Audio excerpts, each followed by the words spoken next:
I won't forget that morning, not if I live to be 100. I counted the men as they marched out of the yard. They'd hardly slept for weeks. We of the CID had slept even less, but the nightmare that kept us awake was all the same nightmare.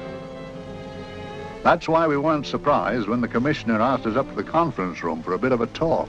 He'd talked to us plenty, we knew that. It didn't help any to know what was ahead of us.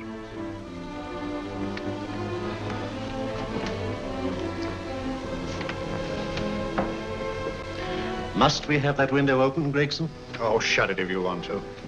Chief will be in enough of a temper without having a ruddy blast down the back of his neck.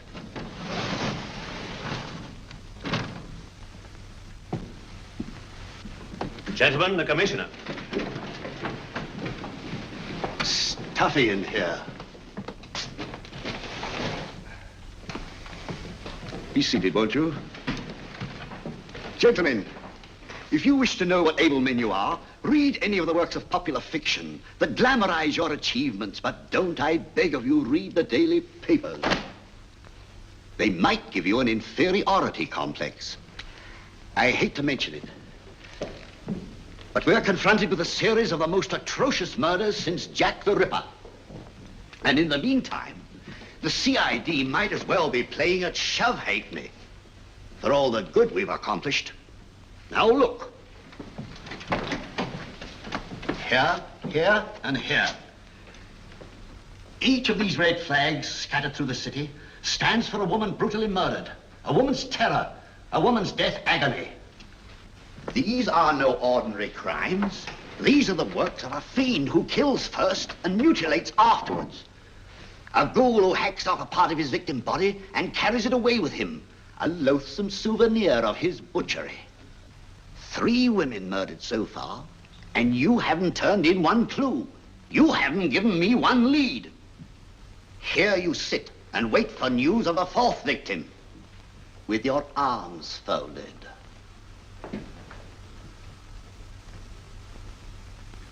Well, we hadn't long to wait. It was down Lambeth Way where a young woman was hurrying home late last night. She saw something and stopped. It was a constable. He spoke to her and he walked along with her, just in case.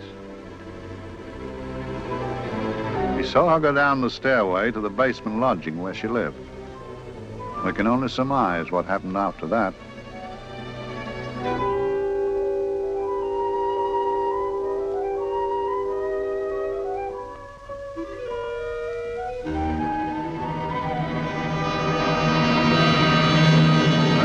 My pride in my pocket and went to see the man who'd so often helped out Inspector Lestrade and myself in the past, Mr. Sherlock Holmes.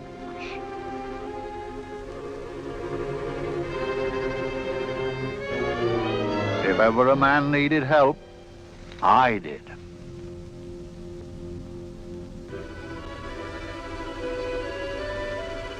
This makes 4, Inspector. 4 defenseless women here in the heart of London.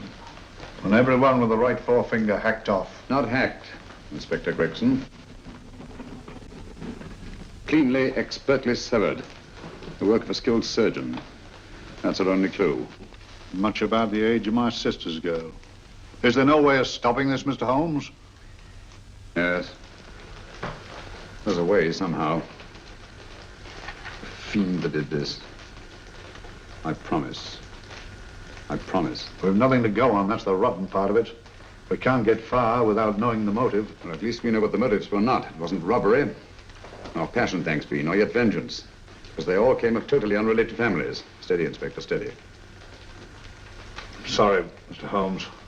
I don't turn a hair when it's a bloke that can look after himself. A little slip of a thing like that. Yes, it's horrible. Come on, let's get a drink.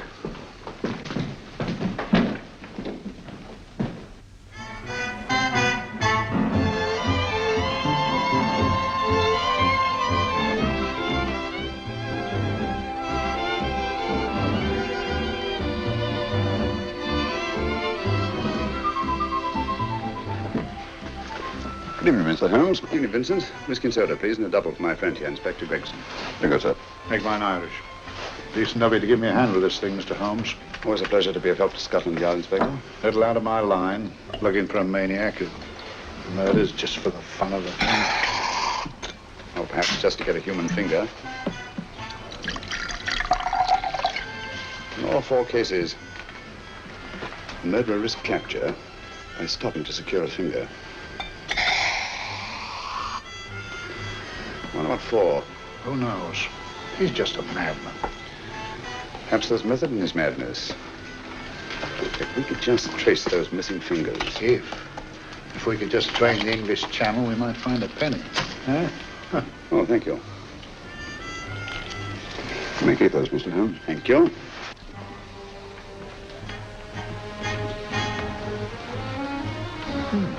Sir George Fenwick, isn't it? Yes. Is that his daughter with him? Don't be so naive, Inspector. You know everyone, don't you, darling? Well, hardly. A week ago, I didn't know you. A week. How fast it's gone.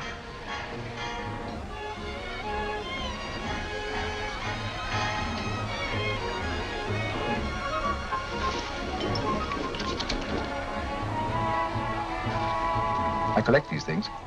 How very quaint of you. Shall we go? Yes.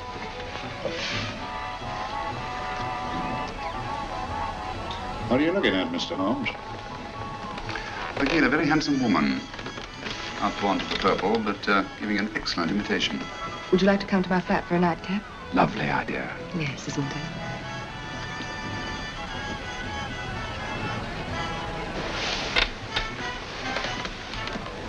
I wonder where she's taking Sir George Fenwick. Don't be so naive, Mr. Holmes.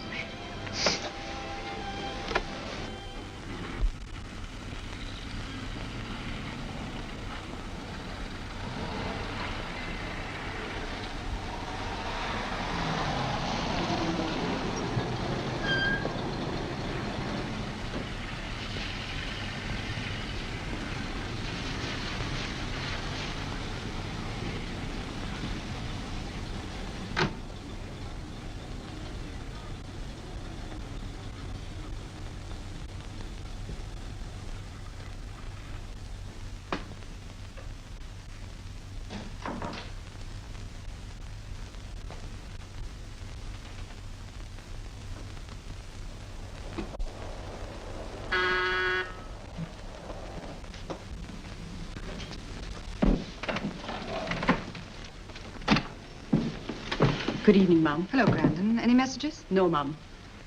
Thank you. Drinks, Grandon. One of your nice surprises. Yes, Mum. I say, you don't mean that... Grandon's a marvel, aren't you, Grandon? Yes, Mum. You wouldn't believe the things she can do. Ah, charming place. Delightful.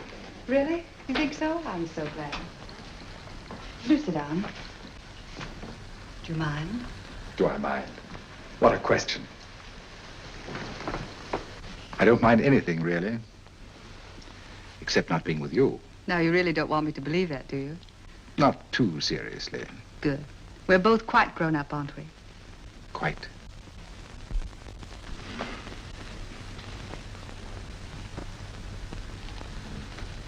You're a treasure, Grandon.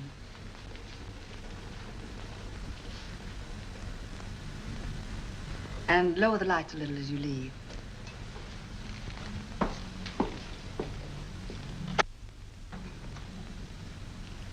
I prefer a more flattering light. In any light, you'd be... Would I? And don't you know it? Perhaps I do.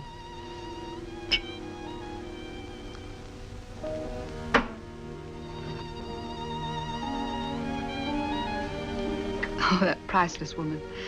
You wouldn't believe it, but she's absurdly romantic. She loves dreamy music, and she thinks that we... But we do, don't we? Do we? Well, it's rather soothing, restful. Yes. And we all need rest at times, like tired children who've played too long. You've played with wooden soldiers, I suppose. Funny. Hadn't thought of that for years.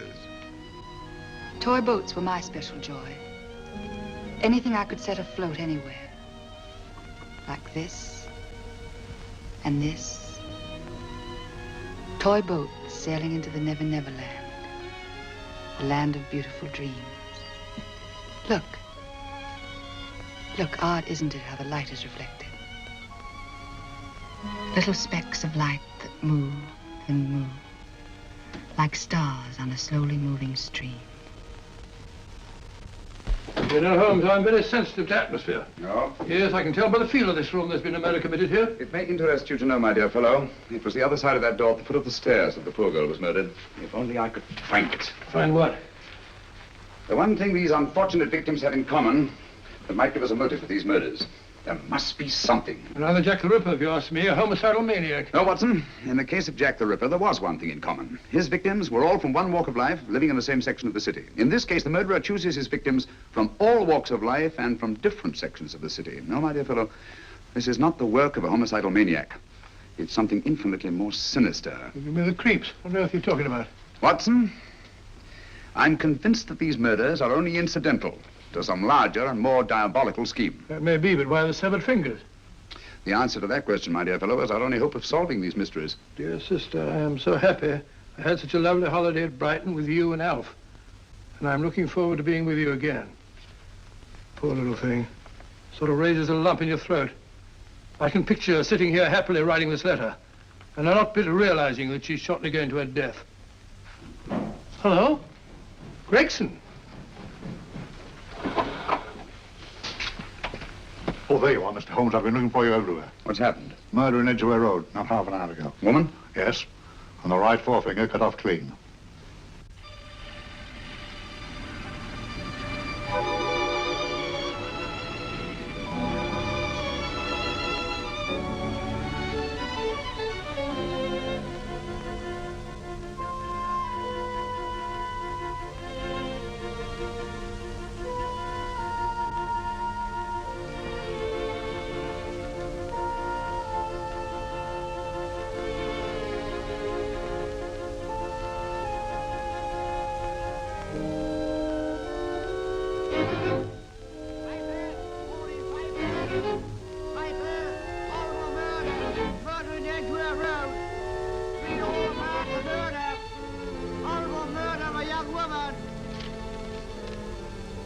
Get your paper. Horrible murder, paper, all about the murder. Morning paper, all about the murder. Paper, horrible murder. Another young woman found murdered, paper, sir. Horrible murder, paper, paper, read all about it. Get your paper, murder in Edgware Road. Horrible finger murder. Shocking murder. Murder in Edgware Road. Horrible murder of a young woman. Read all about the murder.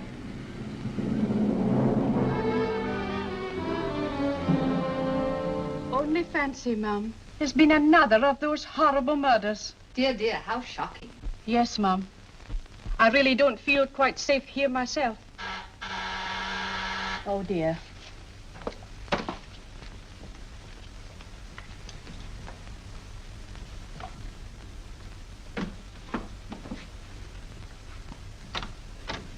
Why, Sir George! I must see Miss Marlowe at once. I don't know if she... I must see her. Where is she? Lydia. Why, Sir George, what is it? What happened? I don't know. You'll have to help me. You've got to help me. But I don't understand. Listen, I woke up a few minutes ago in a cheap boarding house off Edgware Road. I don't know how I came there. I don't know when. The last thing I remember is being here with you. Calm yourself, Sir George. When did I leave here? Well, it was about, It was 10:45, Mum. Precisely. You seemed, forgive me, just a little distressed. Detached, not interested. I thought I'd said something to offend you. I don't remember.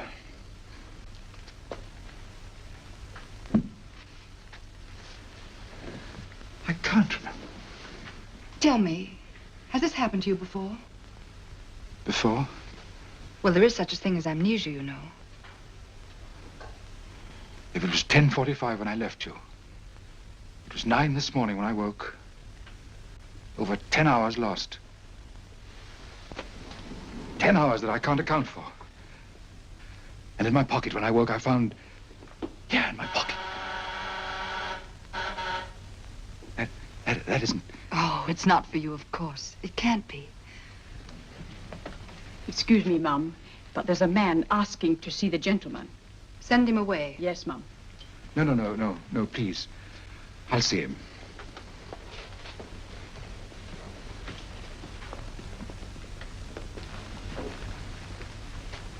Well?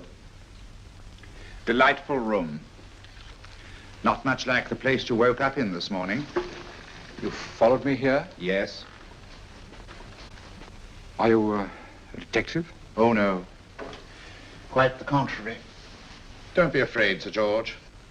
You know my name? Oh, yes. A very old and highly honored name. And being the bearer of such a name, and also a very wealthy man, I thought you might care to possess yourself of this trifle. Rather than let it fall into the hands of the police.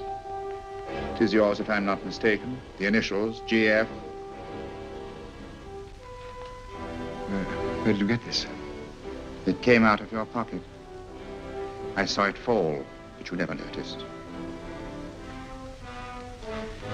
You were very busy, bending over something with a knife. Then you put something in your pocket.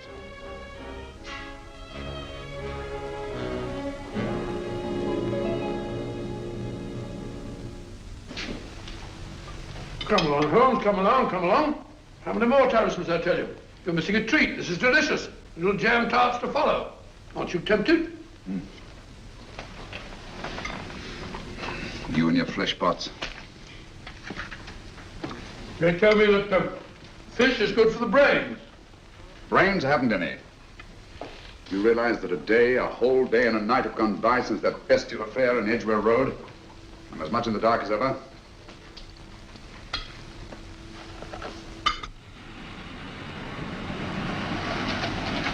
Hello, here comes a client, unless I'm very much mistaken.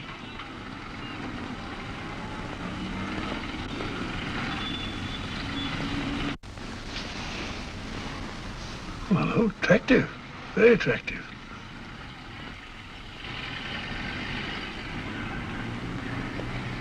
Obviously, she left home under the stress of some very great emotion. How do you know that? She isn't wearing any gloves. A startling omission in a young lady of fashion. No, she didn't put her coat on.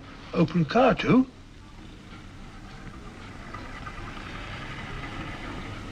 Furthermore, there's something in that bag she wants to show me.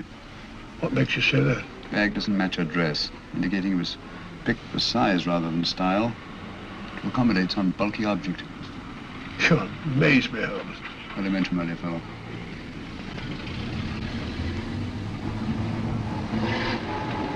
Well, that's interesting. What is? That cab, turning at the empty house. I wonder why he followed her here. Oh, wouldn't you? Quite possibly, with glasses.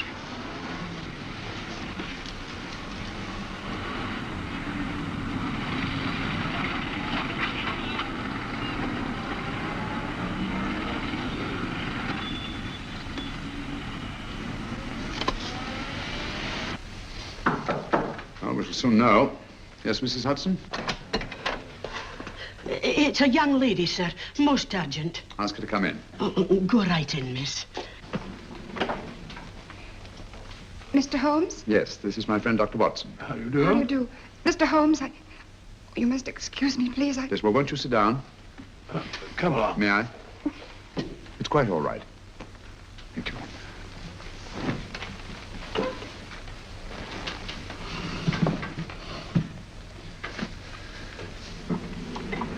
Now, try to control yourself, Miss Fenwick. You're with friends. You know my name? No magic, I assure you. I've often seen your picture. You're the daughter of Sir George Fenwick, aren't you? Yes. It's about my father that What about your father, Miss Fenwick? Oh, I don't know what to do. He's always been the nicest, dearest person. Only since Mother died. Yes, we do. We know. So I didn't think anything of it when he was away all night before last. But he didn't come home until yesterday at tea time. Didn't come in for dinner at all. Just paced up and down in the library hour after hour. I begged him to let me in, but he wouldn't. Steady, steady. Now take your time. I couldn't sleep a wink last night. Then I started hearing things. Hearing things? What sort of things? I heard someone in the garden underneath my window. Then I saw a figure moving down the garden path. And I recognized my father, stealing through his own garden like a thief.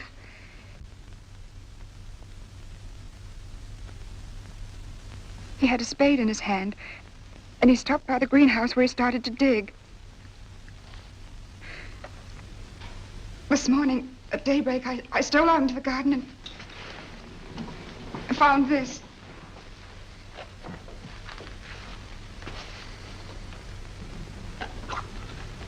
A finger. A human finger.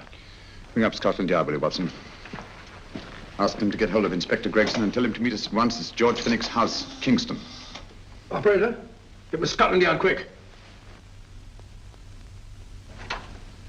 Where's my father, Norris? He's still in the library, miss. Thank you. We'll see him right away. Will you come with me, please? Thank you. I got your message, Mr. Holmes. Yes, indeed. Dad, may I come in? Dad. That's funny. He doesn't answer. Do you mind?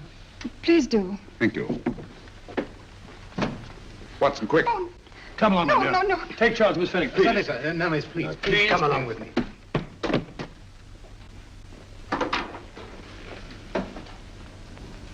Dead? Yes. What do you make of it, Doctor? Shot in the back, between the second and third ribs. The bullet undoubtedly penetrated the heart. Look at the powder marks on his coat. I was afraid of this. What do you mean? Don't you remember the man in the cab who followed Miss Finnick to Baker Street? Well, you don't think he had anything to do with it, do I you? think it's reasonable to assume that he tipped off someone that I'd been sent for. Sir George has obviously been murdered to keep him from telling me what he knew. What was the weapon used? Small caliber revolver, point blank range by the look of the wound. The murderer came in through those French windows. The mud from the garden he brought in his boots. Sir George must have surprised the intruder. Passed the room to him here. What follows, we can't tell. But from the location of the wound, I'd say that he turned his back for a moment, and as he turned, the muzzle of the revolver was placed between his ribs and one muffled shot fired. And you mean to say he kept on going, even after he was shot? There's no doubt about it. Look there. The trail of blood leads us back to the desk. Something Sir George was after.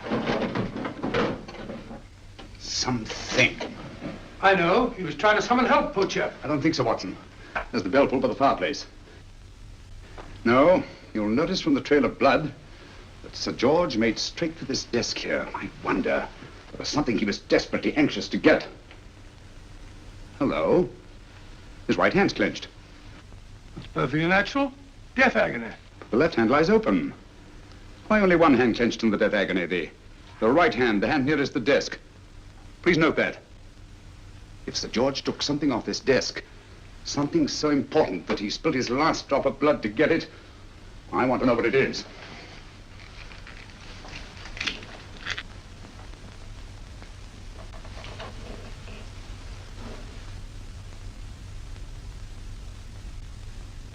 It's nothing but an ordinary match folder. Where does that lead us? I imagine to something very important, Gregson. This match folder's from Pembroke House. Why shouldn't it be? He was there, you know. We saw him yesterday. Yes, but the effort he made after he was shot to get hold of this match folder. It's just possible he wanted someone to remember Pembroke House.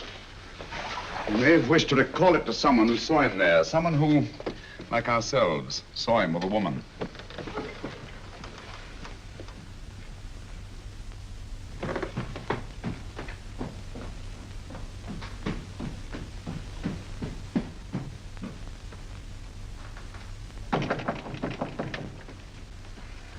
Come in. Oh, Dr. Watson, this came by hand for Mr. Holmes not 10 minutes ago. Thank you, Mrs. Elson.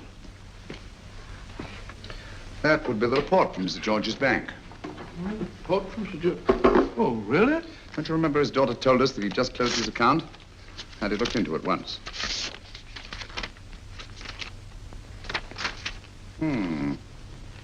He drew out his entire balance in cash, nearly £10,000, yesterday, just after that young woman was murdered. What does that suggest to you, Watson? But he paid it out to someone. Precisely. I smell the faint, sweet odor of blackmail. You don't think he paid it out to someone who saw him murder the McLean woman? Sir George never murdered anyone. But he did have that woman's finger, and he evidently did have and pay out a lot of cash. That's the terrifying part about blackmail, Watson. The victim is afraid to fight the accusation, no matter how false. Once the accusation is made, his name is smeared, and sometimes his life is ruined. Well, Sir George didn't commit these murders. What fiend did? I rather think they're not the work of any one man. Oh, come, Holmes. You don't expect me to believe there's a whole organization going about killing people and chopping off their fingers. No, it's possible, quite possible. Well, whoever's behind all this thing must be out of his mind. On the contrary, my dear fellow, if my assumptions are correct, this little scheme has behind it the most brilliant and ruthless intellect the world has ever known. You don't mean Professor Moriarty? I do. Oh, steady, Holmes, you've got him on the brain. This is the third time in as many months you've suspected him of unsolved crimes. He's dead, you know. Is he? Is he? You know he is. He was hanged in Montevideo, well, over a year ago. I know that someone was hanged in Montevideo under that name. But I'll stake my reputation that Moriarty is alive and here, now, in London. Hello? Yes, Dr. Watson, wait a minute. You me? Oh, yes? This is Dr. Watson speaking. No, I'm afraid I've retired. I don't practice anymore. What? Oh, that's a different thing. An emergency case. Well, just a minute. Yes? Yes, well, see, she's not moved. Remember that? Don't touch her till I get there. Fractured case in McCardle's Mews. Heavy woman. 14 stone. Look at it. Dust. 14 stone. Just the sort of person who would hoist herself up on a stool to feed the canary. There ought to be a law against fat people keeping little dicky birds. Well, so long, old man. I shan't be very long. Haven't used that bag since I brought little Amelia. What's her name in the world? She grew up to be a very unattractive child. Well, who wouldn't with a name like Amelia? Oh, Amelia. Amelia.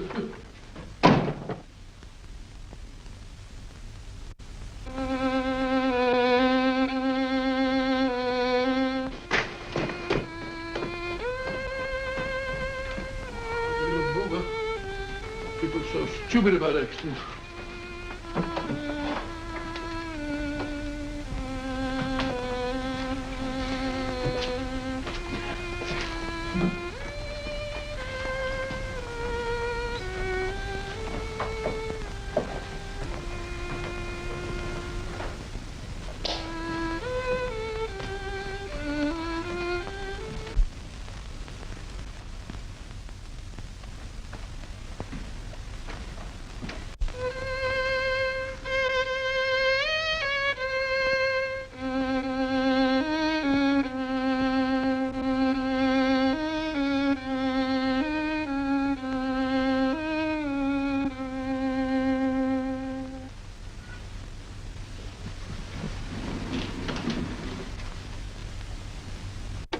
Oh, Professor Moriarty. Not that I wish to appear inquisitive, but to what am I indebted for the pleasure of this visit? Scotland Yard will be interested. It's very convenient for me to have Scotland Yard think that I'm still dead in Montevideo. I never dreamed of fooling you. Thank you. The thought occurs to me, Mr. Holmes, that there are some advantages in living within the law. You're very comfortably fixed here, aren't you? As I get on in life, the little comforts appeal to me more and more. Oh, I beg your pardon. Won't you sit down? Thank you.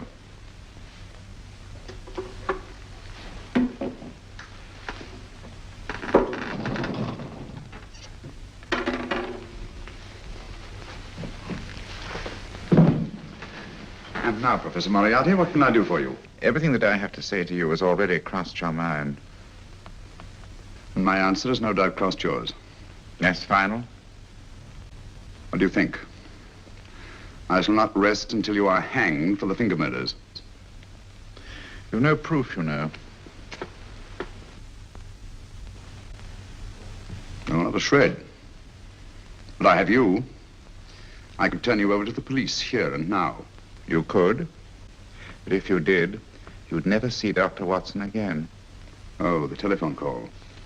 Quite. I rather assumed you had taken some such precaution. Or I should have snatched up a revolver and indulged in a fit of heroics when you came in. Very smart, aren't you? Not smart enough. Or I should have anticipated you. But if any harm comes to Dr. Watson, I shall seek you out. I shall not rest until I find you, and when I do... No harm will come to Dr. Watson this time. But I can't answer for the future. Mr. Holmes, I should strongly advise you to drop this case. Don't be silly. Think it over. We've had many encounters in the past. You hope to place me on the gallows. I tell you, I shall never stand upon the gallows. But if you are instrumental in any way in bringing about my destruction, you will not be alive to enjoy your satisfaction. And we shall walk together through the gates of eternity, hand in hand. What a charming picture that would make. Yes, wouldn't it? You know, I really think it might be worth it.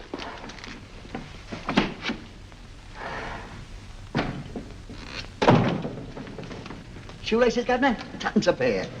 And strong enough to hang yourself. How many more times since I tell you I don't want your filthy shoelaces or your company? Shoelaces, Governor? Blasted impertinence. Run along, my good man, or I'll give you in charge. Shoelaces, Governor? Shoelaces, Governor? Help a poor bloke. What's only got one arm? Any luck with Mr. Holmes? You can read his obituary in tomorrow's papers.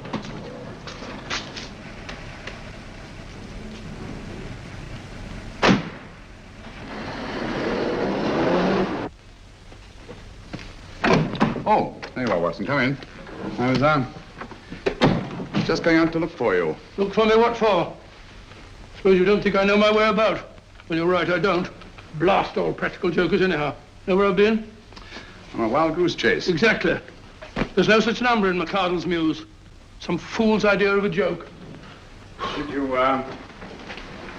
you see anyone? No, nobody especially. Only a whining old idiot selling bootlaces. Persistent beggar, wasn't he?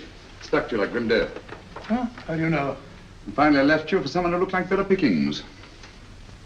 Someone, my dear Watson, was Professor Moriarty himself. What? He's just called on me. Moriarty here and you let him go? But you must be out of your mind. Why? Well, he bluffed me into believing that he was holding a friend of mine as hostage. Friend of yours who? Oh, nobody very important, just a fat, lazy fellow. Medical man, I believe. Medical man? Do I know him? Yes, I think you do. A fellow by the name of Watson. Watson, never heard. Who, me? I'm afraid so, old fellow. Your street hawker's job was to do away with you in a certain contingency. And you let Moriarty go? Because of me? I had no choice. I can't afford to lose you, old fellow. Well, it's very decent of the old chap, I must say, but... I wish you'd nabbed him. We shall, never fear.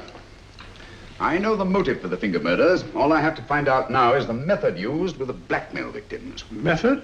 Yes. How does Moriarty get them to the scene of the crime? How does he plant those severed fingers on them? And how does he scare them into believing that they may have committed those atrocious murders themselves? Curious.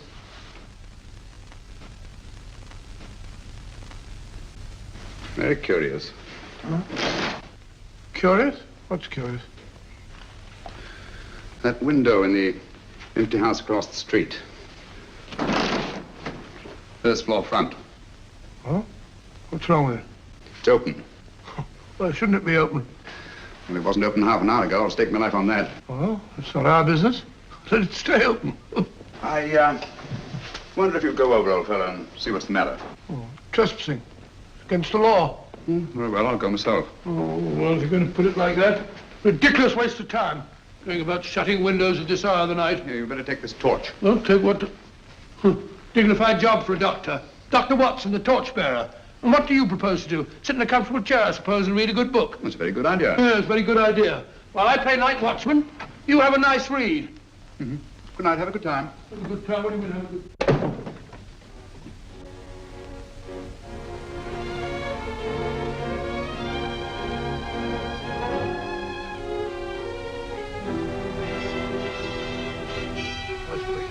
have everything.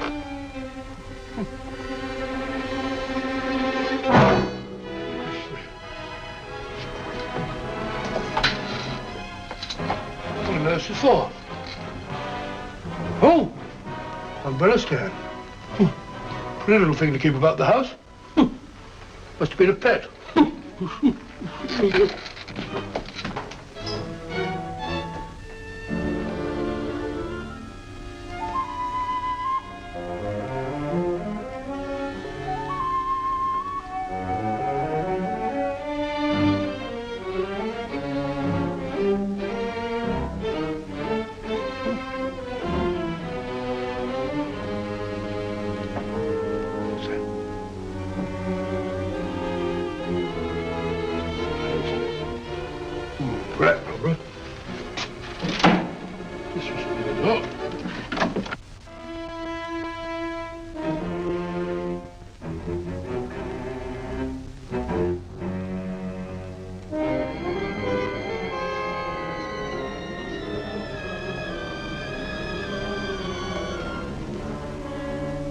While he sits comfortably reading a book.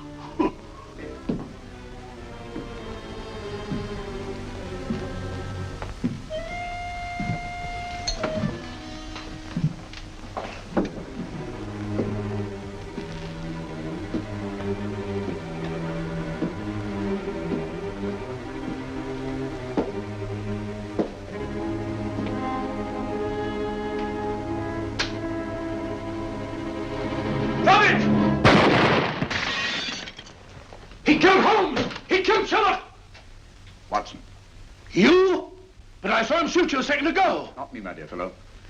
Merely the bust of Julius Caesar. Incidentally, you may have noticed that all through the ages, prominent men have prominent noses.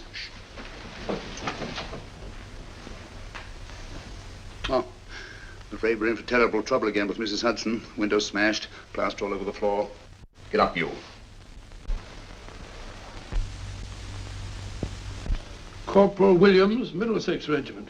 Discharged from the army as physically unfit. Papers seem in order.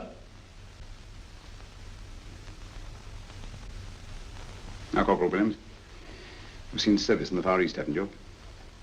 The East? I thought so.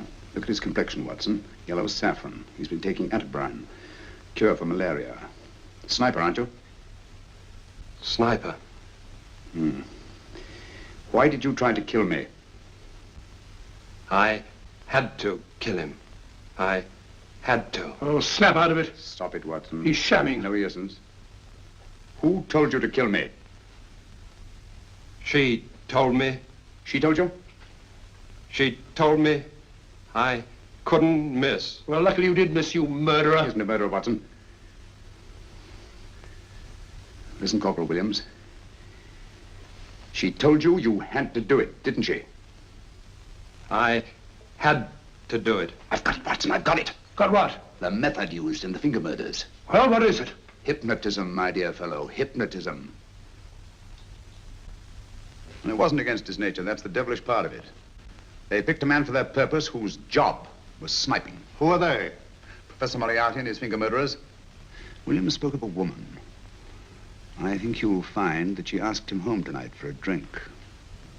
Nice quiet rooms, soft lights, music. You got it all pat, Mr. Holmes. What's the lady look like? Oh, up 30, nice figure, blonde, lustrous eyes. Oh, really? Got a phone number? Oh, so? Williams will give us her address. Look after him, Gregson. Don't let anyone come near him. He's our key witness in the finger murders. Well, I hope you're guessing right, Mr. Holmes. Get up, Williams. Now, go with Inspector Gregson anywhere he tells you. Come on. Yeah. Ring me as soon as he comes to himself, will you? I will. Good night, gentlemen. Good night. Well, if you believe that fellow Williams was hypnotized, I suppose you think Sir George Fenwick was hypnotized too. Yes, I'm quite sure of it. Have a cup of tea? Thanks, old boy. Nothing to eat. Well, why didn't these people make Sir George do the murder himself? Because they didn't want to get him hanged. They wanted to blackmail him. Well, who do you think the actual murderer is? One of Moriarty's gang. A diabolically simple technique. Kill a woman. Yes, but why cut off the fingers? My dear fellow, don't you understand? The severed finger is what links the blackmail victim to the murder. He wakes, finds the grisly thing in his pocket. He doesn't know how it got there. He's no idea that he's been hypnotized. For all he knows, he may have committed the atrocious crime during some dreadful lapse of sanity. In that state, when he's utterly demoralized, the blackmailers take over. Is that it? Undoubtedly. You see, they swear that they saw him commit the murder. And being human, the victim will pay anything rather than stand trial on a charge that will make his very name loathsome. Oh, it all fits in if you believe in hypnotism. Yeah. The only possible explanation. You think the hypnotist is that woman with the blonde hair and the lustrous eyes, the woman you invented? I didn't invent her. I saw her. What on earth are you talking about? That woman, my dear Watson, was with Sir George when he left Pembroke House. I saw her there. I shall see her again, and Williams will lead me to her. That's why it's so important to keep him safe. He will identify her.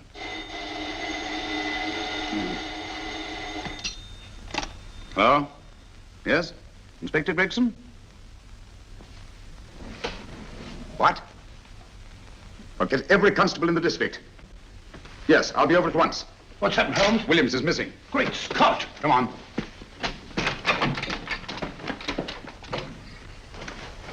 Lorry crashed into Gregson's car. During the confusion, Williams disappeared. Escaped, eh? No, kidnapped. To keep him from talking when he came to. You don't think that Moriarty... Moriarty? Anything is possible.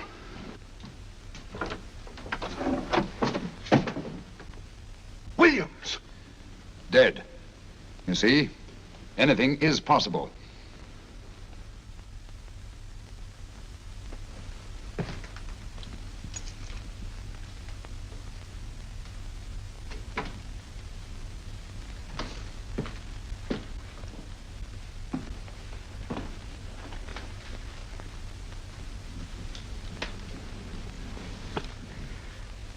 Oh, good morning, Professor Moriarty. You startled me. I'm dressing another dolly, a dear little nurse. Is there anything wrong with your finger? Just a splinter. Nasty thing, splinters. Most trying. One can't be too careful, but I'll get it out for you. I have the very instrument to help you. Sharp enough to split a hair. Put those tools away until they're needed. But they're not tools, sir. They're instruments. Put them away. Is Lydia in? Yes. But really, you should let me. Get dressed. Holmes and Watson just left Baker Street for the Mesmer Club. Mesmer Club, the meeting place of all the top hypnotists in London. Do you suppose that Mr. Holmes is onto our method? If he suspects, it's merely a suspicion. It's our business to see that it ends there. I hope you're right. Williams passed away before he could talk, remember? What do you want me to do? Go to the Mesmer Club, meet Holmes, and induce him to come back here. Isn't that a bit dangerous? Every meeting with Sherlock Holmes is potentially dangerous. However, you say he didn't see your face at Pembroke House. And how would you suggest I get Mr. Holmes to accompany me here? Kidnap him? Oh, no. Holmes has one weakness, his insatiable curiosity. If you can arouse that, you can lead him anywhere. It's up to you to take advantage of any opportunity that may arise. This way, please, gentlemen. I'll tell Dr. Onslow that you're here. Thank you. So this is the Mesmer Club. If you ask me, hypnotism is a lot of mumbo-jumbo. Oh, come now, Watson. As a medical man, you must admit that hypnotism has its place in modern science. That may be, but 90% of hypnotists are crooks of the worst kind. Nothing more than a lot of charlatans exploiting weak-willed morons. Ah, Dr. Onslow, I believe. Happy to meet you, Mr. Holmes. Your brother Mycroft suggested I might be of help to you. He's a valued member of our little group of charlatans and crooks. Oh, beg your pardon, sir. I didn't know you were listening. Behind the curtain. My friend, Dr. Watson. Oh, delighted. Oh, do you? I wonder now. You see, we're in the midst of a little experimental session at this very moment. If you'd care to join us. Oh, certainly, That'd be certainly. very instructive. Oh, well, will you follow me? Thank you. Why should I know the way behind the blasted clinical? In treating his patients. But today, the therapeutic value of hypnotism, as we now call it, is conceded by innumerable physicians. Especially is it of value in surgical cases where the administration of local or of general anesthetic is inadvisable. Inadvisable poppycock. Oh, sorry. For the sake of latecomers, I may say that I have placed this subject under profound hypnosis. In this condition, he can feel no pain, even under applications which normally would be excruciating. Excruciating. You excuse me, please. Carter, you are having a peaceful sleep. You feel nothing. Your arms and your hands are without sensation. Mowbray, the long needle.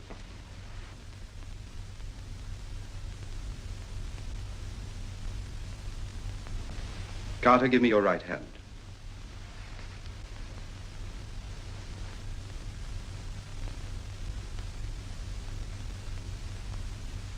As you observe, the needle has been thrust completely through the subject's hand.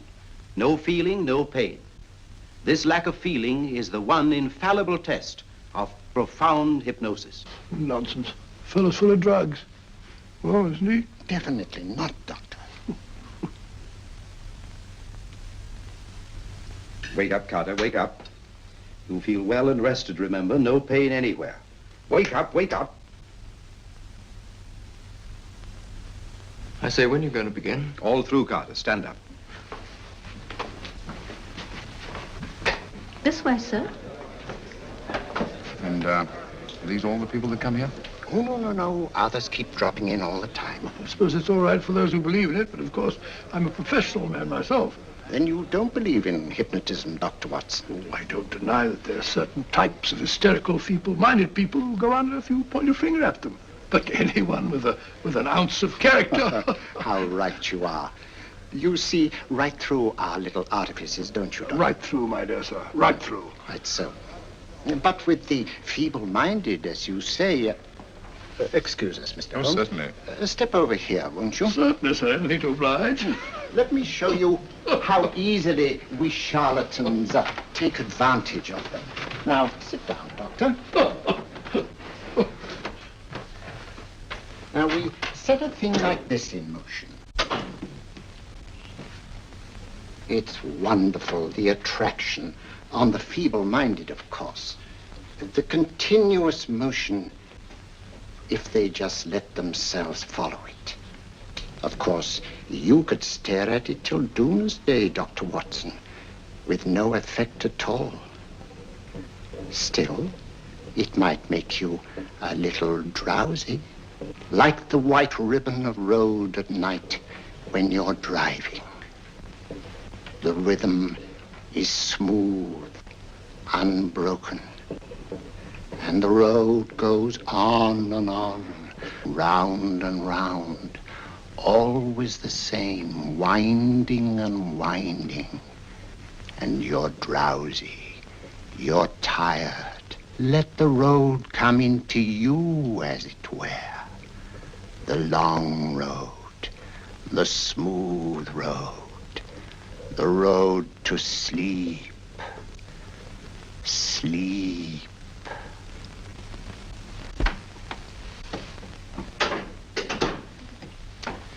Open your eyes.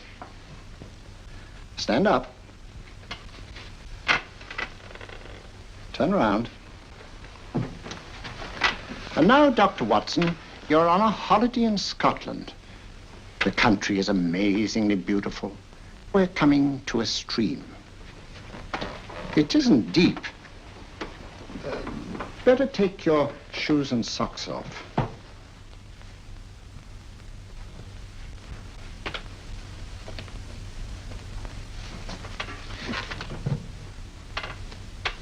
Roll up your trouser.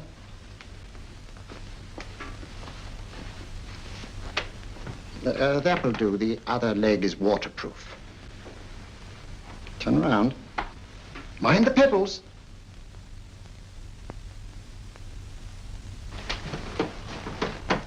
Sit down.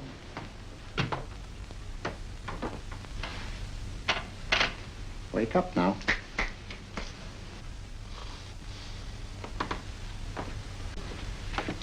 I see. What I tell you, it didn't work with me. Why, nobody with an ounce of character.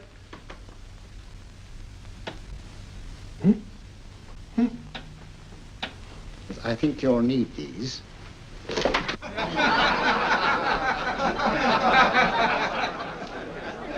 Something to laugh at? Watson, she's here. Oh, the woman you're looking for? Yes, I'm going to meet her. Perhaps I can induce her to take me to Moriarty. Do you think it's wise, Holmes? May not be wise, but it's essential. After all, I've held me on with Moriarty in the past. But isn't it dangerous? She might be a hypnotist. My will isn't stronger than hers. I deserve to be hypnotized. I feel I must protest, Dr. Onslow.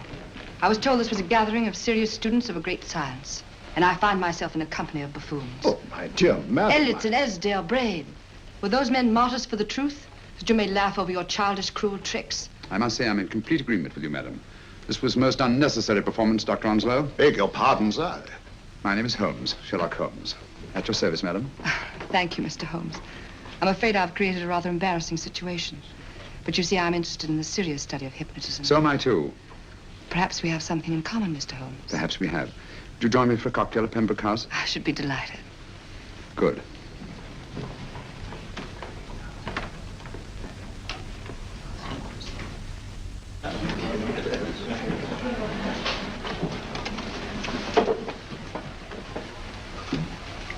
Thank you. I didn't know there was such a pleasant place in London. It was so nice of you to suggest our coming here. I thought a little pick-me-up would do us good. You mean you thought I looked... I like the way you look. Thank you. I suppose I did lose my head a little at the Mesmer Club. But you see, hypnotism is almost a religion with me. I know so well what it can do to help and heal. And I can't bear to see it used for trivial purposes. I know very little about it. That's why I went to the Mesmer Club. You see, I'm rather puzzled just now with the case that I'm working on. How fascinating. Tell me about it. It's the murder of Sir George Fenwick. Fenwick? Who is he? Quite a well-known figure. Odd now I come to think of it. Last time I saw Sir George was here at Pembroke House. Strange. Yes, isn't it? He was sitting, I believe he was sitting at this very table. Cigarette? Thanks. Do go on. There was a charming lady with him. He was lighting a cigarette.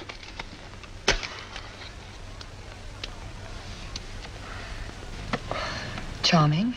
Did you see her face? No, worse luck. Merely her back. How unenterprising of you. Yes, wasn't it? Afraid I'm getting a little older.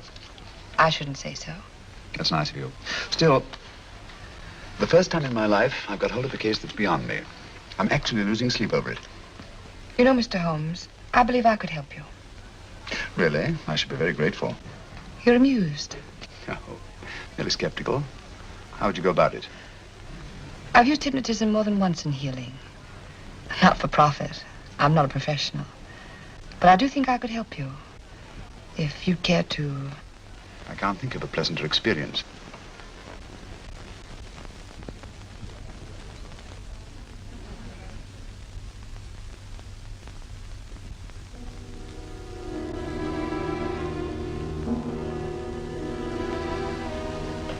Low lights, music, is that all there is to it? You must relax, Mr. Holmes. I'm afraid you're a rather difficult subject. So I thought perhaps a little help. Materia medica might be advisable. Drugs? No, I'd rather not, if you don't mind. As a matter of fact, I'd rather not myself.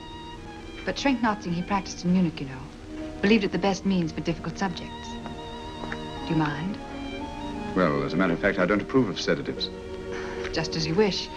We don't have to go on with this at all, you know. Wait a minute. Wait a minute. All right. I'll take a chance. It's really quite harmless. What is it? Cannabis japonica, an oriental soporific. You'll need water.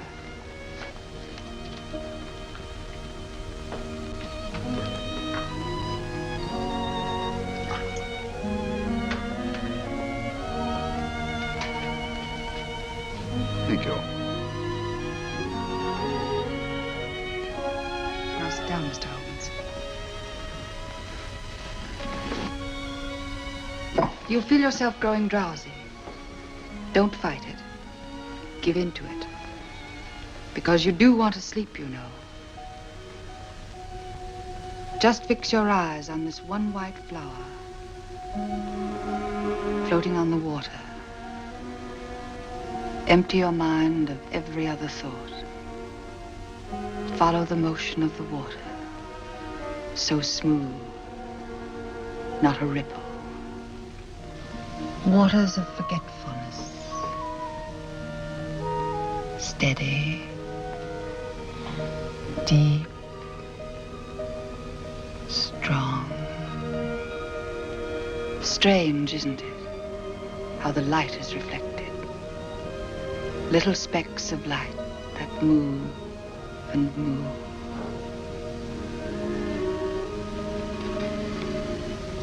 It's restful here. It's peaceful. It's friendly. And you're very close to finding what you're looking for. You'll find them soon now. The guilty ones. When you're rested, gentle waters closing over you. Steady, deep, strong. Drawing you down, down, down.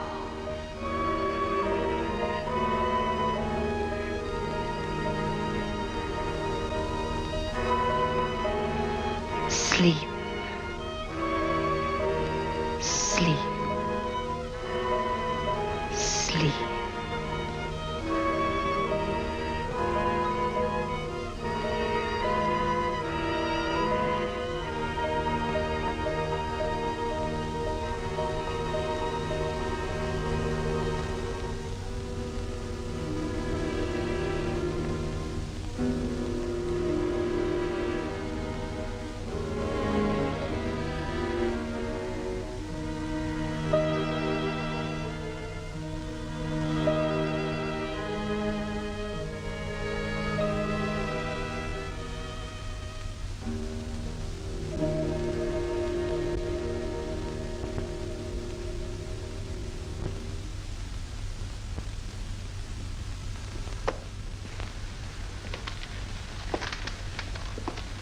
Here he is, Professor Moriarty. Stand up, Mr. Holmes.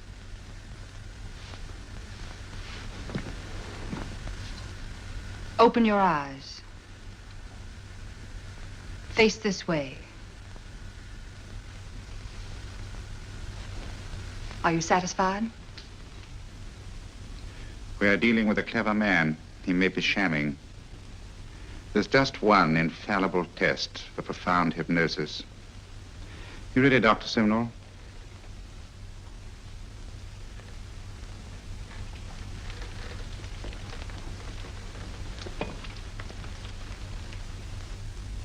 That will do, Doctor. He couldn't fake insensibility to the knife. I congratulate you, Lydia. Turn round, Mr. Holmes. Now walk to the desk.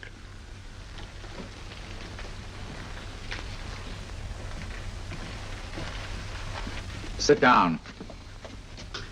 Take that pen and write what I tell you to write. I have at last found a case which I cannot solve.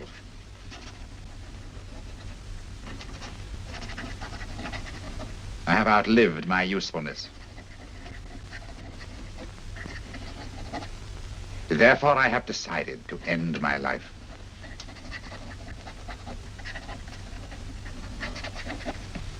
Sign your name. Now blot it.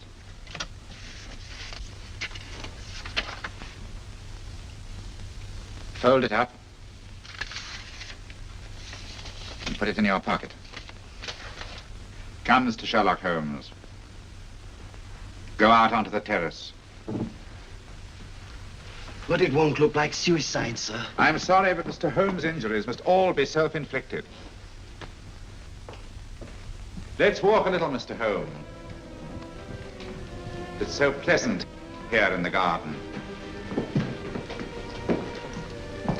Just step up here onto the terrace. It's a nice, broad terrace. Now turn to the left and walk slowly to the end of the terrace.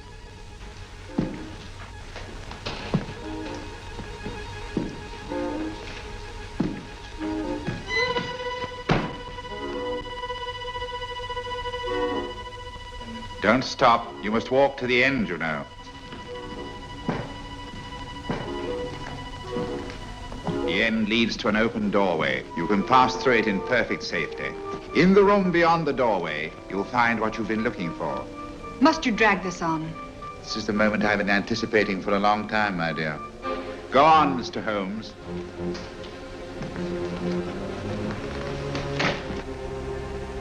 Through the open doorway, you will find the man responsible for the finger murders and the death of Sir George Fenwick. Professor Moriarty. Holmes! Stand still. What a beautiful view, Watson. I'm quite enjoying it. No, you're not. You're hypnotized. You're under a spell. Stand still. Don't move. Steady, Holmes. Steady does it. Stand perfectly still where you are. Nonsense, Watson.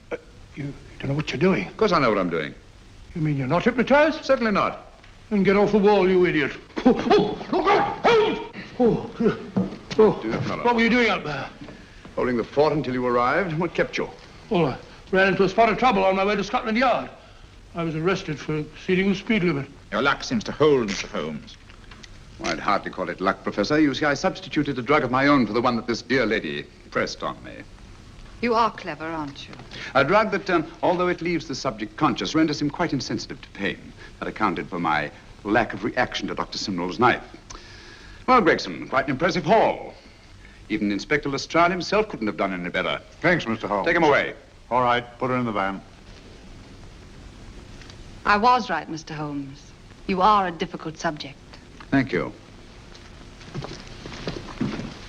And now, Professor, our score is settled. Au revoir until I see you on the gallows. The rope has not been made that'll go around my neck. Come on.